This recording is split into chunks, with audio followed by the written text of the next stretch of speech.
Iya, halo Om Swastiastu Ibu.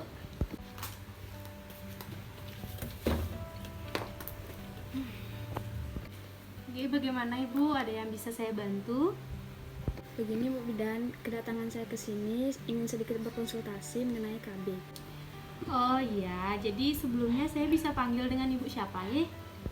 Nama saya Luswarni Bu Bidan. Oh nggih, Bu Suwarni. Ini pertama kalinya Ibu ke tempat praktek saya nggih, Bu? Ya Bu Bidan, ini pertama kali saya ke sini. Oh baik, jadi sebelumnya perkenalkan dulu Ibunya, saya Dewa Ayu Cintia Puspasaiti, biasa dipanggil Bidan Puspa. Jadi bagaimana? Apa hal yang ingin Bu tanyakan mengenai KB, Bu? Begini loh Bu Bidan, nah kan setelah saya menikah, saya sudah pernah menggunakan KB. Karena saya dengan suami memang berencana untuk tidak langsung memiliki anak setelah menikah, makanya saya pakai KB. Namun sudah hampir 1 tahun menggunakan KB, saya memutuskan berhenti dan tidak lama kemudian saya hamil dan baru saja melahirkan sekitar 1 bulan lalu. Sekarang saya dan suami memang berencana untuk menunda lagi, supaya nanti anak kedua dan anak pertama jaraknya tidak terlalu dekat. Kira-kira KB apa yang cocok untuk saya Bu Bidan? Oke baik, mohon maaf Ibunya sebelumnya pada kehamilan Ibu saat di trimester 3, apakah Ibu mendapatkan KIE mengenai KB Ibu di tempat Ibu merasakan kehamilan atau di tempat Ibu melakukan persalinan? Iya Bu Bidan, saya diberikan penjelasan sedikit tentang beberapa KB, tapi saya masih bingung karena saya takut jika saya mengonsumsi pil KB yang saya minum sebelum hamil akan mempengaruhi proses menyusui saya. Kebetulan air susu saya cukup banyak dan memang rencana memberikan pil ASI eksklusif untuk anak saya. Nggih Ibu, jadi sekarang saya bantu Ibu ya untuk menjelaskan jenis KB yang memang cocok untuk Ibu sekarang. Memang benar apa yang Ibu sampaikan tadi, ada pil KB yang dikonsumsi itu memiliki efek samping mengganggu produksi ASI Ibu. Tapi ada juga memang pil KB yang aman untuk Ibu menyusui. Nah, jika Ibu saat sebelum hamil itu mengkonsumsi pil KB kombinasi namanya. Jadi pil KB kombinasi itu adalah pil KB yang mengandung 2 hormon, hormon estrogen dan hormon progesteron. Dan Ibu sekarang mengkonsumsi lagi saat Ibu menyusui, maka hormon estrogen itu salah satu hormonnya yang akan mengganggu produksi ASI Ibu sendiri. Jadi Ibu juga cenderung akan menyusui dalam jangka waktu yang pendek. Jadi Ibu tidak bisa memberikan ASI eksklusif atau memberikan ASI full selama 6 bulan untuk anak Ibu. Kalau begitu, apa ada rekomendasi KB lain nih Bu Bidan? Ada Ibu, nanti jika Ibu sampai saat ini masih ingin menggunakan KB yang dikonsumsi atau bisa dikatakan minum pil KB, itu ada satu jenis pil ya, namanya itu KB mini pil dan pil progestin. Jadi itu pil memang mengandung hormon, tapi berbeda dengan yang saya jelaskan tadi. Kalau pil ini hanya mengandung satu hormon, itu hormon progesteron, dan hormon ini tidak mengganggu produksi ASI Ibu. Tetapi kalau Ibu mengkonsumsi pil ini, Ibu tetap harus meminum pil ini setiap hari di jam yang sama, dan untuk efek sampingnya itu hanya berpengaruh ke siklus menstruasi Ibu. Tapi masih ada Ibu jenis KB lainnya yang bisa mencegah kehamilan tapi tidak mengganggu produksi ASI. Itu namanya KB IUD. Mungkin Ibu udah pernah dengar KB IUD atau KB spiral. Jadi KB IUD ini adalah KB yang terbuat dari plastik, ada juga yang dari tembaga. Jadi bisa mencegah kehamilan yang akan diletakkan di dalam rahim Ibu seperti itu.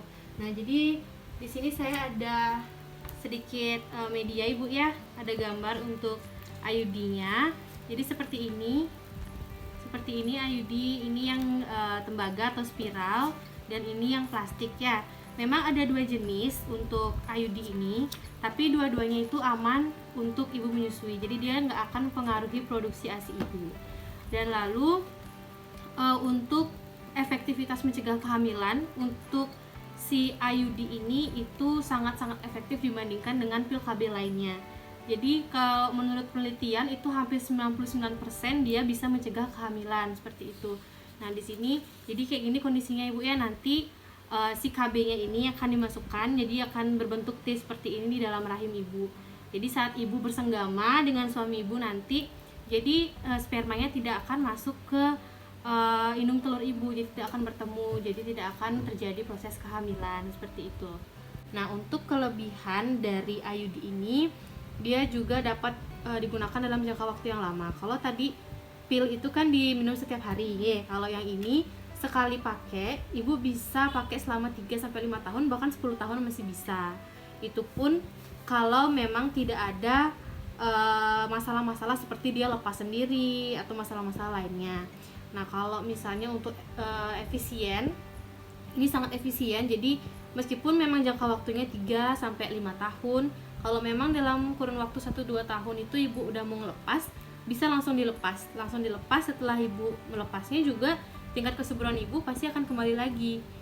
Setelah ibu lepas, ibu berhubungan dengan suami, bersenggama dengan suami, itu bisa langsung terjadi kehamilan seperti itu ya. Dan ini juga termasuk dalam KB yang dapat mencegah kanker rahim dan kanker serviks seperti itu. Kalau KB lain kan ada yang mempengaruhi berat badan ya, bisa bikin gemuk kayak gitu. Kalau ini dia tidak mempengaruhi berat badan ibu sama sekali. Berarti KB IUD ini tidak ada efek sampingnya nggak Bu Bidan? Oh, tentu ada ibu ya. Kalau efek samping itu semua KB pasti ada efek sampingnya ya. Kalau untuk IUD ini, terutama kalau ibu menggunakan IUD yang hormonal, yang spiral tadi, itu efek sampingnya lebih ke arah siklus menstruasi. Biasanya ibu pasti akan merasakan darah haid ibu itu lebih banyak dari biasanya. Terus juga ngerasa kram perut yang biasa kita sebut delep itu Bu ya. Dan juga ngerasa PMS kayak sakit kepala, mual, pusing, payudara kayak agak bengkak, sakit kayak gitu. Cuman itu yang IUD hormonal. Kalau IUD yang non hormonal itu efek sampingnya tidak terlalu banyak seperti yang hormonal, lebih sedikit. Tapi kalau memang ibu ingin mengetahui, ada memang KB yang lain seperti KB implan, itu KB susuk yang dimasukkan di sini, itu KB susuk, ada juga KB suntik, ya ada juga KB-KB lainnya mungkin yang bisa mencegah kehamilan dan aman untuk menyusui seperti itu. Tapi saya lebih merekomendasikan si yang IUD ini. Oh nggih, berarti seperti itu ya Bu Bidan. Oke ibu, tapi ibu juga harus tahu ya, ini ada informasi penting untuk ibu. Jadi kalau memang ibu sedang menyusui atau sedang memberikan ASI eksklusif untuk anak ibu, itu bisa jadi KB alami Bu. Kenapa? Nah, jadi kalau saya jelaskan secara medis ibu, ya, saat ibu memberikan susu atau ASI kepada anak ibu, terutama saat anak ibu menghisap air susu ibu, itu kadar prolaktin atau hormon prolaktin namanya ibu ya, ada di dalam tubuh ibu, itu akan meninggi. Nah, kalau itu tinggi, itu akan menekan kesuburan atau menekan tingkat kesuburan ibu dan akan membuat ibu tidak hamil atau dapat membantu mencegah kehamilan ibu. Nah, jadi kalau sekarang ibu sedang menyusui, pastikan dulu ibu menyusui itu full 6 bulan tanpa ada susu formula, tanpa ada makanan pendamping ASI lainnya. Dan juga waktunya harus diperhatikan ibu. Kalau memberikan susu atau ASI itu kepada bayi itu maksimal 2 jam sekali. Jangan ditunggu biar anaknya bangun sampai lebih dari 2 jam, itu nggak boleh.